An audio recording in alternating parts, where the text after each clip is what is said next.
আজ মা মনসার পুজো। ঢাকের বাড়ি কিন্তু শুরু হয়ে গেল। একের পর এক পুজোর আনন্দ আমরা এখন উপভোগ করব। দেখতে দেখতেই চলে আসবে বিশ্বকর্মা পুজো, দুর্গা পুজো। কী যে আনন্দ আমাদের বাঙালির। আমাদের পাড়াতেই এই মা মনসার মন্দিরটি। এখানে আমরা পুরো পাড়ার মানুষ মিলে পুজোটা করি।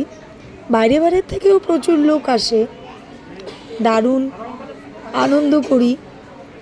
আজ না আমি আর কথা বলবো না, তোমরাই একটু দেখো তো মা মনসার আরতি হচ্ছে।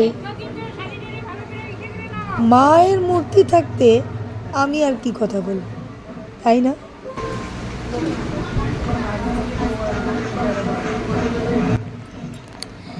যাই হোক, আমি প্রদীপ জ্বালিয়ে আরতি করে নিলাম। পাশেই শিব বাবার মন্দিরও আছে, আমার ভোলে বাবা।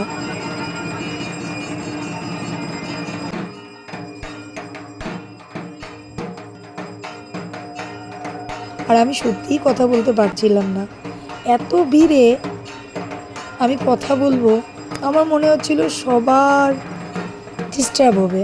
কেন কি এখানে সবাই একটা পবিত্রতার জায়গা, এখানে পুজো দিচ্ছিল, মন ভরে প্রার্থনা করছিল। আমি এখানে বকবক করে আরও ডিস্টার্ব করতে চাইছিলাম না।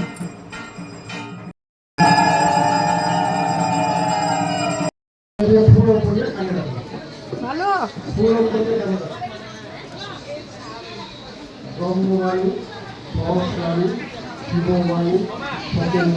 ছয়নামৃত বিলিটা আমি করছি আর আমার এটা খুব ভালো লাগছে।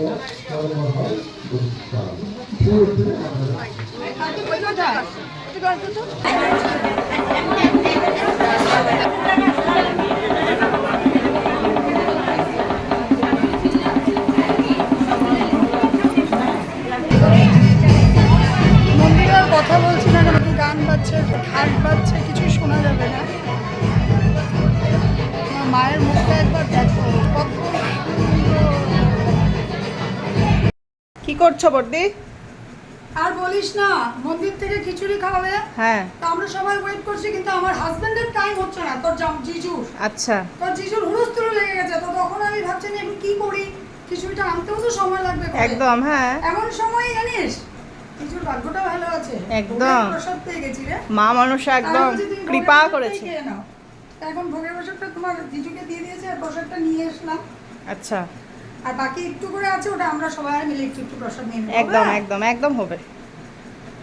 মন্দিরে বসে তো খিচুড়ি নেওয়া যায়, কিন্তু যেহেতু এখানে এত লোকের ভিড় আর গরম প্রচুর, তো আমরা মানে প্রতিবারেই ঘরে নিয়ে আসি প্রসাদটা।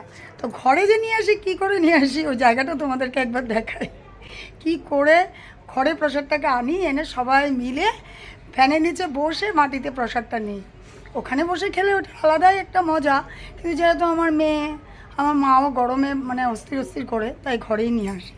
মন্দিরটা আমাদের ওই দিকে আর কি, এই সাইডটা দিয়ে, রাইট সাইড দিয়ে। তো এই যে দেখো প্রসাদ কিভাবে নিয়ে আসে। তো এই যে দেখো ঘরে নিয়ে এসেছি খিচুড়ি, এই যে দীক্ষিতা টেনে টেনে এনেছে পুরো খিচুড়ি। আর এই যে এটা হয়েছে লাবড়া না, আর এখানে আছে আনারসের চাটনি, পায়েস, আর এই যে দুধ কলা, তো এখানে লেবু টেবু সমস্ত কিছু নিয়ে এসেছি আমরা। আর এই যে আমরা ভোগ দিয়েছিলাম, এই প্রসাদগুলোও নিয়ে এসেছি। শুধু আমার কাকিমণি ওখানে বসে খেয়ে আসছে। হ্যাঁ হ্যাঁ, এটা তুমি কাজের কাজ করেছো কিন্তু একটা। তো এখন খাওয়া দাওয়া কমপ্লিট করি। হ্যাঁ, এখন সবাই বসে গেছি।